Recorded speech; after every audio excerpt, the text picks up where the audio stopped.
Hi guys! Mahilig ka rin ba lumamon katulad ko? Abay, kung mahilig ka rin lumamon katulad ko, dapat marunong kang magluto. O diba? Sa una lang naman mahirap magluto kung di ka marunong magluto. Na pag-aaralan naman yan. Katulad ko, natuto lang din ako sa unang paprito-prito lang hanggang sa may youtube.com. O diba? Sa youtube.com lang ako nag-aral guys.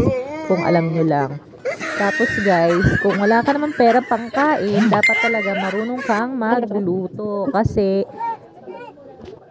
unang-una, makakatipid ka. Pangalawa, can't afford mong kumain sa labas. Kaya sa loob ka ng bahay kumain guys with your family. O diba, ang saya kaya nun kumain with your family na nakakain mo yung masarap na gusto mo.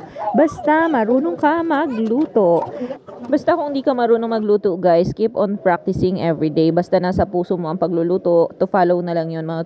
Matututunan mo na yung lahat doon. Ngayon kung ayaw mo namang magluto guys, tas kwartahan ka, palit lang.